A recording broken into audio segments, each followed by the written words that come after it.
Assalamualaikum warahmatullahi wabarakatuh. Kami dari kelompok 1, kami akan mempresentasikan tentang konsep dasar hadis. Sebelumnya izinkan saya memperkenalkan diri. Nama saya Ajeng Caning Tias dan teman saya Rinda Rizky Anjarsari, Anissa Uswatun Hasanah, dan Afifah Balkis. Untuk mempersingkat waktu, langsung saja kita mulai ke pembahasan pertama, yaitu pengertian hadis. Yang pertama yaitu pengertian hadis. Kata al-hadis adalah kata mufrad yang jamaknya adalah al-ahadis dan dasarnya adalah tahdis yang berarti pembicaraan. Adapun menurut istilah, para ahli berbeda-beda dalam memberikan definisi sesuai dengan latar belakang disiplin keilmuan masing-masing. Yang pertama yaitu ada ahli hadis. Ahli hadis mendefinisikan hadis sebagai biografi Nabi, sifat-sifat yang melekat padanya, baik berupa fisik maupun hal-hal yang terkait dengan masalah psikis dan akhlak keseharian Nabi, baik sebelum maupun sesudah terutus sebagai Nabi. Yang kedua ada ahli usul yang mendefinisikan hadis sebagai segala sesuatu yang bersumber dari Nabi, baik ucapan, perbuatan, maupun ketetapan-ketetapan Allah yang disyariatkan kepada manusia. Yang kedua yaitu pengertian sunnah. Kata al-sunnah adalah kata tunggal. Jamaknya adalah al-sunan yang artinya jalan yang dilalui atau perjalanan. Para ahli berbeda-beda dalam memberikan definisi sunnah menurut istilah.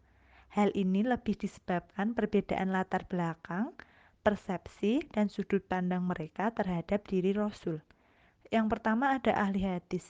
Ahli hadis mendefinisikan sunnah sebagai segala sesuatu yang bersumber dari Nabi, baik berupa perkataan, perbuatan, ketetapan, perangi, budi pekerti, maupun perjalanan hidup, baik sebelum diangkat Rasul maupun sesudahnya. Yang kedua ada ahli usul. Ahli usul mendefinisikan sunnah sebagai segala sesuatu yang bersumber dari Nabi, selain Al-Quran, Al-Hikmah, Al-Karim, baik berupa perkataan, perbuatan, maupun ketetapan yang memang layak untuk dijadikan sebagai dalil bagi hukum syara. Yang ketiga yaitu pengertian khobar. Al-khobar dalam bahasa artinya warta atau berita. Sedangkan menurut istilah, para ahli berbeda-beda dalam memberikan definisi sesuai dengan latar belakang dan disiplin keilmuan masing-masing. Sebagian ulama mengatakan bahwa khobar ialah sesuatu yang datangnya selain dari Nabi, sedangkan yang dari Nabi disebut hadis. Ulama lain mengatakan bahwa hadis lebih luas daripada khobar, sebab setiap hadis dikatakan khobar dan tidak dikatakan bahwa setiap khobar adalah hadis. Sedangkan ahli hadis memberikan definisi sama antara hadis dengan khobar, yaitu segala sesuatu yang datangnya dari Nabi, sahabat, dan tabi'in, baik perkataan, perbuatan, maupun ketetapannya. Ulama lain berpendapat bahwa khobar hanya dimaksudkan sebagai berita yang diterima dari selain Nabi. Yang keempat yaitu pengertian atsar. Al-atsar dalam bahasa artinya adalah sisa. Sedangkan menurut pengertian istilah, para ahli berbeda-beda sesuai dengan latar belakang disiplin ilmu mereka masing-masing. Yang pertama ada jumhur, berpendapat bahwa atsar sama dengan khobar, yaitu sesuatu yang disandarkan kepada Nabi, sahabat, dan tabi'in. Sedangkan ahli hadis mengatakan tidak sama, yaitu khobar berasal dari Nabi, sedangkan atsar sesuatu yang disandarkan hanya kepada sahabat dan tabi'in, baik perbuatan maupun perkataan. Oke, untuk materi yang selanjutnya yaitu perbedaan hadis dan sunnah. Perbedaan pendapat di kalangan ulama dalam mendefinisikan hadis dan sunnah disebabkan karena perbedaan tujuan keilmuan dan objek yang menjadi bahasan dalam sebuah penelitian. Contohnya, para muhaddisin memposisikan Rasulullah sebagai imam tertinggi sehingga ia mengambil seluruh yang bersumber dari Rasulullah baik berupa uswah dan qudwah bagi kaum muslimin. Nah, di kalangan ulama hadis sendiri masih terdapat perbedaan istilah antara hadis dengan sunnah, terutama antara ulama klasik atau mutaqaddimin dengan ulama modern atau mutaakhirin. Menurut para ulama klasik, hadis merupakan segala perkataan, perbuatan, atau ketetapan yang disandarkan kepada Nabi Muhammad SAW setelah beliau diangkat menjadi nabi. Sedangkan sunnah menurut ulama klasik yaitu segala sesuatu yang berasal dari nabi tanpa ada batasan waktu. Nah, pendapat ulama modern menyebutkan dalam mendefinisikan hadis dan sunnah, para mutaakhirin atau ulama modern memberikan definisi yang sama antara keduanya. Jadi definisi hadis dengan sunnah menurut ulama modern itu sama, yaitu segala perbuatan, perkataan maupun ketetapan atau takrir dari Nabi Muhammad SAW, baik setelah kenabian maupun sebelum kenabian. Jadi kalau menurut ulama klasik, hadis dan sunnah itu cuman berbeda dalam waktunya. Kalau hadis itu setelah Nabi Muhammad diangkat menjadi nabi atau rasul, sedangkan sunnah tidak ada batasan waktunya. Jadi baik itu setelah kenabian maupun sebelum kenabian. Sedangkan ulama modern memberikan definisi antara hadis dengan sunnah itu sama, tidak ada kurun waktunya. Nah, dari definisi tersebut dapat disimpulkan bahwa perbedaan antara hadis dengan sunnah itu hanya berbeda sangat tipis. Jadi kalau hadis itu bersandar kepada semua perkataan, perbuatan maupun ketetapan yang disandarkan kepada Nabi Muhammad SAW. Sedangkan sunnah itu cenderung didasarkan kepada perilaku atau perbuatan Nabi Muhammad. Misalnya sunnah untuk melakukan puasa Senin Kamis, atau sunnah melakukan sholat sunnah qobliyah dan ba'diyah, itu kan cenderung ke perilaku. Kalau hadis itu termasuk ke dalamnya perkataan Nabi ataupun itu ketetapan yang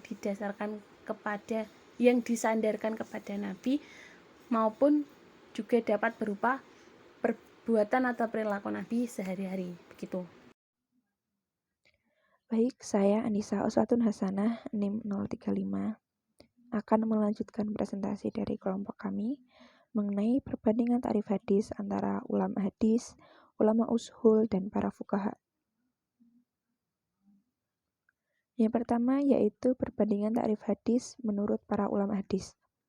Para muhaditsin atau para ulama hadis memiliki perbedaan dalam mentakrifkan hadis dan melahirkan dua macam takrif hadis, yaitu takrif yang terbatas di suatu pihak dan takrif yang luas di pihak lain. Para muhaddisin ini memiliki perbedaan dalam mentakrifkan hadis disebabkan karena terpengaruh oleh terbatas dan luasnya objek peninjauan mereka masing-masing. Dan dari situ, para ulama hadis melahirkan dua macam takrif hadis, yaitu takrif yang terbatas dan takrif yang luas. Maksud dari takrif yang terbatas yaitu takrif hadis yang terbatas ini mengandung empat unsur yaitu perkataan, perbuatan, pernyataan, atau sifat-sifat, yang dimana empat unsur itu hanya disandarkan atau dimakrufkan kepada Nabi Muhammad SAW. Jadi segala yang hanya bersumber dari Nabi Muhammad, tidak yang disandarkan kepada para sahabat dan para tabi'in. Jadi yang hanya bersumber dari Nabi Muhammad.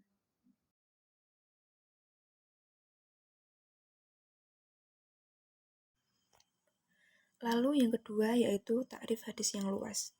Menurut takrif ini, segala sesuatu yang tidak hanya dimakrufkan kepada Nabi, tetapi juga kepada para sahabat dan kepada para tabi'in juga termasuk dengan al-hadis. Maksud takrif hadis yang luas ini, segala sesuatu yang bersumber tidak hanya dari Nabi Muhammad tetapi juga para sahabat, para tabi'in, itu juga termasuk al-hadis.